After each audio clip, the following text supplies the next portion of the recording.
Robert, could you tell us a little bit more about the technology? Why do you consider technology as a game changer in micropensions today?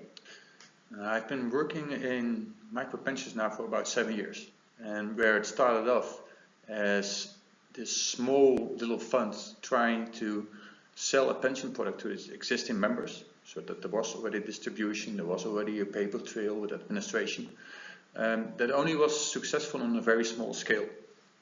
The moment you wanted to make it bigger and make it more commercially feasible to set it up, technology is the game changer, because now suddenly we can reach huge amounts of people at very low cost, and at the same time, because it's real time, because of the data which is transferred through the technology, we can give people feedback on their savings behavior, and at the same time have much higher data quality standards than we used to have before. Biometric identification, working with web services, portals, APIs are quite essential to offer high quality services, direct communication, and very cost effective administration. Would that enhance trust as well? I think it's essential for the trust. I think already when you see what we do for people's pension trust, when somebody does a transaction and straight away they get their text message, it has a huge impact for people to say, okay, they see even more than a receipt. I can give them a receipt, but this is even a better receipt. Okay. And yeah, well, I read that more than half of the world population now uses a smartphone, and almost 2/3 of the world population has a mobile phone. Do you think that makes an impact?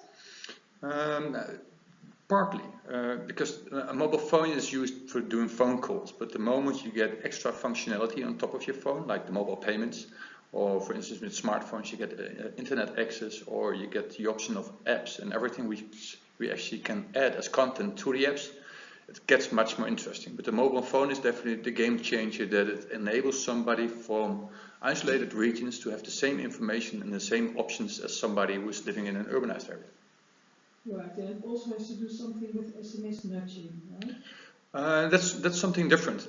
What we see is that if you simply offer somebody the option to start building up a pension, registering somebody is actually pretty easy, because people are aware that they're getting older, they are aware that they have to make provisions.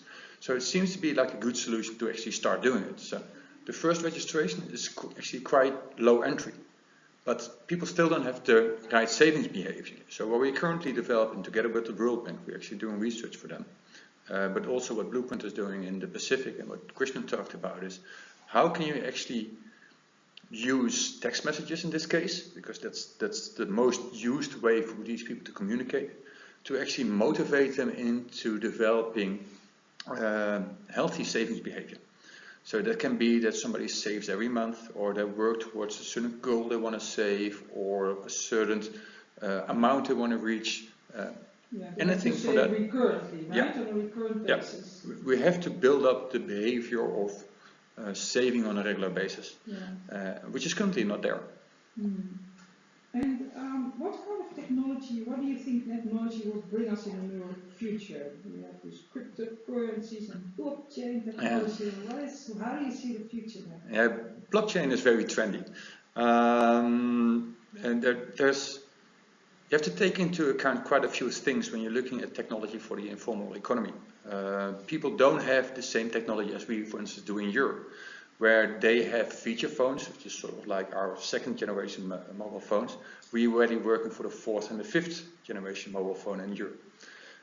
Also, to use all the extra functionality which you can put into a phone, say for instance for apps, mean that somebody has to be illiterate, or has to be literate.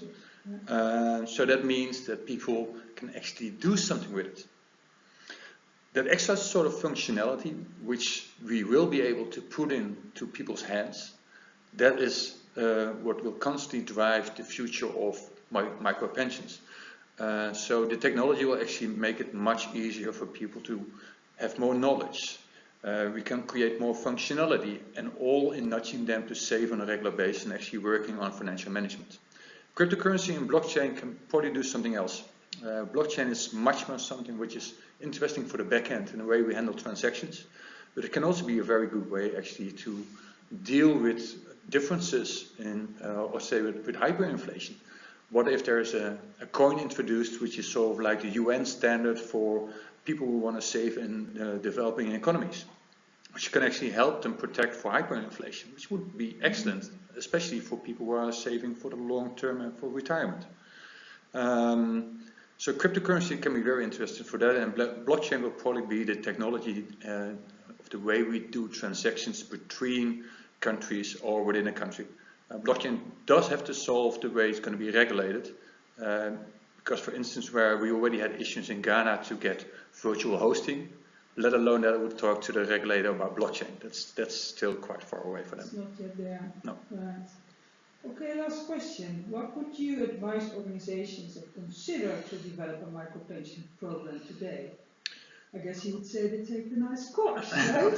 It's always good to follow a course. Yeah. I think everybody should always keep on teaching themselves, at least keep on learning. The other thing what you should do is find support. It's not that hard to set up an administration, but it's quite extensive. And the problem is that you almost can't make any mistakes. What you're selling with a pension product is that you're selling trust. So everything what you do almost has to be right the first time. And to make sure that you don't make the mistakes which are already made by other people, it's really good to find experience and support for people who already have done it before. Great. Thanks a lot, Robert. Okay, thanks. Robert,